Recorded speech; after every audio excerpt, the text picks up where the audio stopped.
Olá pessoal, espero que todos estejam bem, um feliz 2026 a todos. Ainda de férias, descansando um pouco, eu venho trazer algumas informações acerca da nova Lei Complementar 224, por incrível que pareça, foi publicada dia 30 de dezembro. Trazendo basicamente novas diretrizes para os benefícios fiscais, tá? E uma alteração considerável no regime tributário do lucro presumido, que também foi tratado como benefício fiscal. Porque ele parte da apuração sobre uma base de cálculo presumida. Então, eles fizeram uma alteração na base de cálculo presumida a partir de certos critérios, que eu vou trazer aqui de uma maneira resumida para vocês.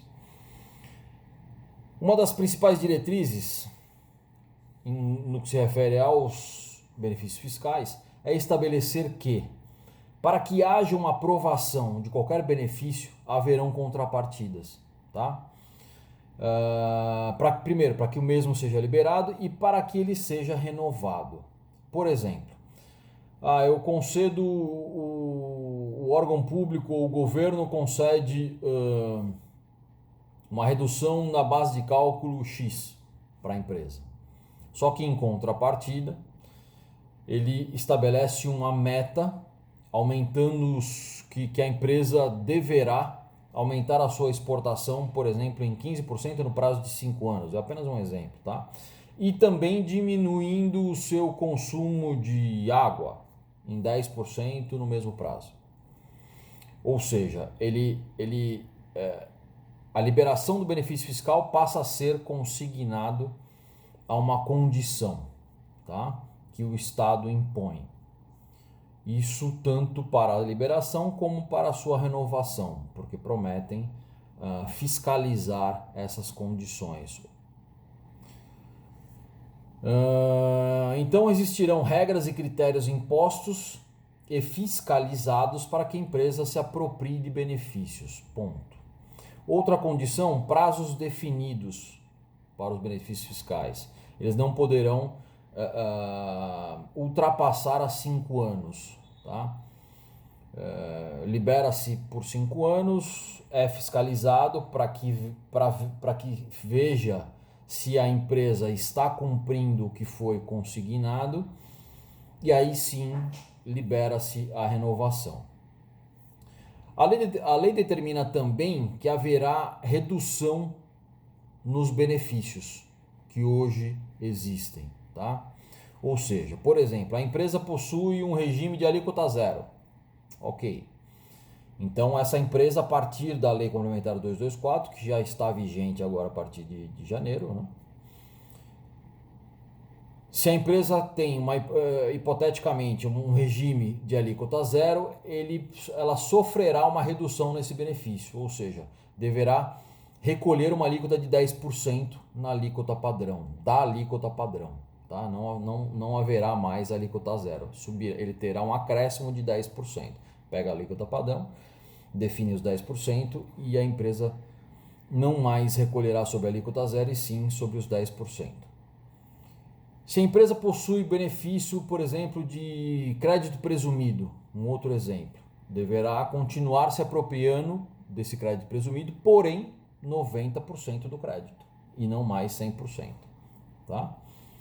Ou seja, 10% do seu total. Existirão exceções? Sim. Exceções: Zona Franca de Manaus, ProUni, os benefícios para a educação, Minha Casa Minha Vida e empresas sem fins lucrativos.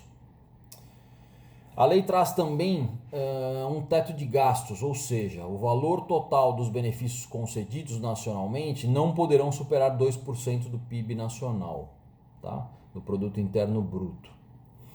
Outra mudança, no tocante ao regime tributário do lucro presumido, aquilo que eu havia falado inicialmente, vai tratar-se da seguinte forma: haverá um aumento na base de cálculo presumida de 10%, na seguinte condição: o faturamento acumulado da empresa no trimestre, se superar 5 milhões, a base de cálculo presumida, por exemplo, no setor de serviço, que é 32%, ele é 32% mais 10%.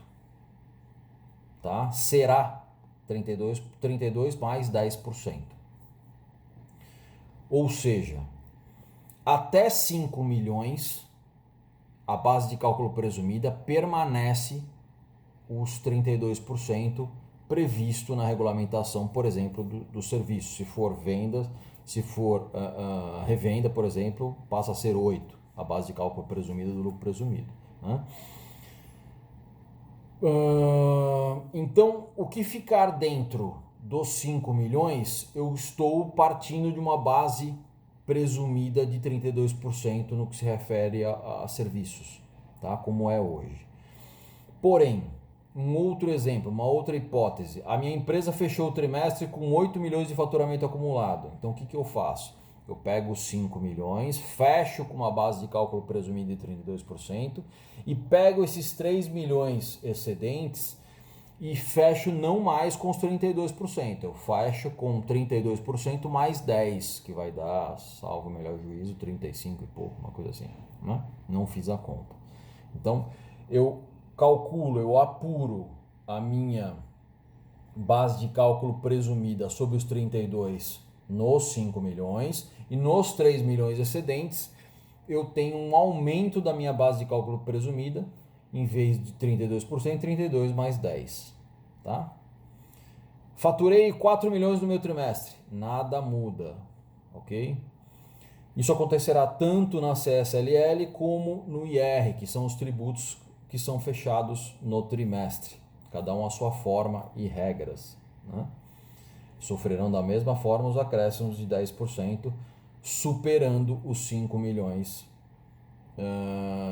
no trimestre. Um último detalhe, no tocante ao IR, essas regras estarão vigentes a partir de já, né? A partir de janeiro, ok?